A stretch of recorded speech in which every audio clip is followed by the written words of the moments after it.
They accuse the IDF of seeking to carry out mass slaughter of civilian casualties.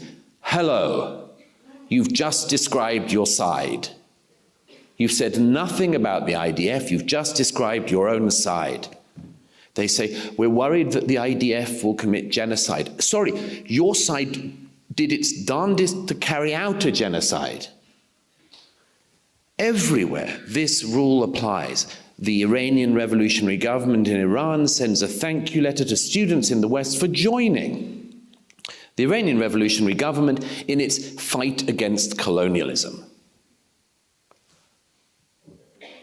The most powerful colonial power in the region is the Iranian revolutionary government that colonized Iran since 1979 and suppressed a great people, that has colonized Iraq, colonized Lebanon, colonized Syria, colonized Yemen, and they accuse Israel of being a colonialist state. The Turkish president, my very dear friend Recep Tayyip Erdogan, President Erdogan accuses Israel of being an occupying power. And again, you get whiplash. Has he ever been to Cyprus? His own country, a NATO member country, still occupies half of another EU member country, Cyprus. When he accuses the Jewish state of being an occupying power, all he's doing is telling us about himself. Now, how, in this long-winded way, am I bringing it back to your question? Because one of the things that was on my mind constantly in the year and a half since the 7th was, what's it got to do with you? What's it got to do with you, the people protesting in Vancouver and Berkeley and Oxford and Sydney, Melbourne? When I was there last year, there's an anti-Israel protest. What's it got to do with you? You're in Australia. Enjoy. And you come back to this same thing, which is that apart from there are obviously Islamic fundamentalists just on the side of Hamas, there are obviously like deeply perverted, crazy people who are just on the side of Hamas. But what is this bigger thing? What is this bigger reservoir that is being spoken to? And I realize that Grossman's law applies, but requires a slight tweak, which is, what have young Western students been brought up to believe, in the Anglosphere primarily, in recent years?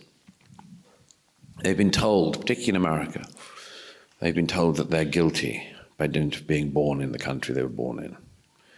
They're told that they're guilty of genocide. They're guilty of ethnic cleansing. We're told in Britain and elsewhere that we're guilty of the crime of colonialism. We're guilty of slavery, white supremacy, and racism, and some other things. And I said in my last book, The War on the West, I said this is very, very dangerous because you're setting people up into a moral system you cannot get out of. It's a system of guilt with no possibility of forgiveness, because nobody is alive who did the thing and nobody is alive who could forgive. So all you're saying is you should live your life in an unrelenting cycle of guilt. And I knew that would burst someday, somewhere. And I think it's burst on the question of Israel. And this is why everything they accuse the Jewish state of is what they were told they were guilty of themselves. Look at these students. They are accusing Israel of genocide because they were told they themselves are guilty of genocide. They accuse Israel of being white supremacist. Have you been?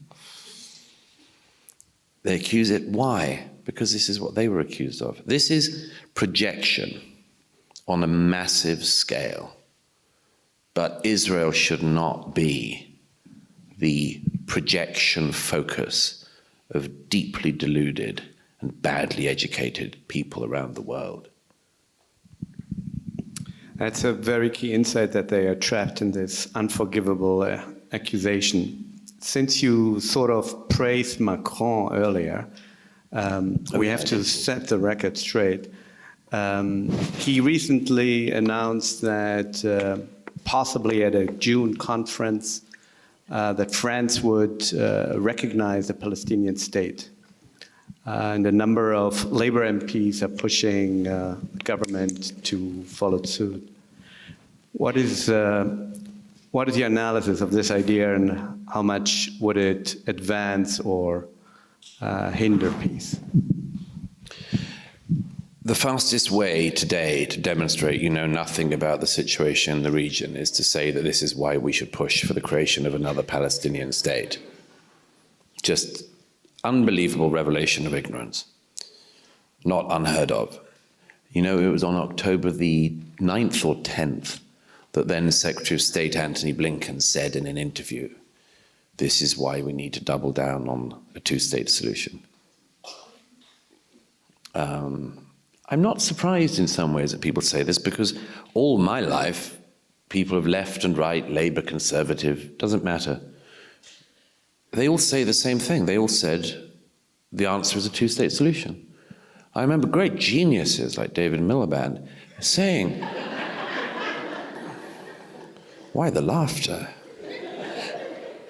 I remember great geniuses like David Miliband saying, if we have a two-state solution, it'll unlock all the problems in the region.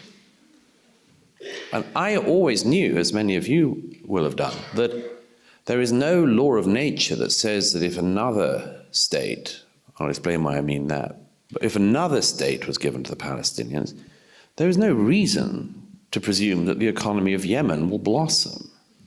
Why? You just have another failed Arab state here, at best a sort of proxy front state of the Iranian revolutionary government. Why would that help anyone in Iran or Saudi Arabia to live a better life? Why would that help anyone in Jordan? It makes absolutely no sense. It could be an answer to a part of the question of the Palestinian peoples. It could be. But it does nothing for the region. The idea it does anything for the wider world, now this is a presumption of many people protesting against Israel in the last 18 months, is the presumption that for the wider world something will happen if you create another Palestinian state. And this is what I hear all the time, is you've got to address this fundamental injustice, and if you do, good things will follow. I'm sorry, this is not thinking in the realm of politics. We are in the realm of magic. This is magical thinking. Why would anything else improve in the rest of the world because of another Palestinian state? Macron and the others who say this still, I can only believe, are at this stage being deeply cynical. They will use this excuse to do something else. They know, they must know, that there is no two-state solution on the table anymore. Hamas destroyed it on October the 7th, 2023, because the Palestinians were given a de facto state in 2005 when not only every Jew, every Jewish body was removed from the Gaza. And they had 18 years. 18 years, the life of a child to the end of their formal education. They had 18 years. And what did they do with it? Rockets, rockets, war, stealing of vast amounts of wealth. And then October the 7th. So anyone who thinks that if you give them another go, everything will be right, is demonstrating, signaling, blaring out their ignorance.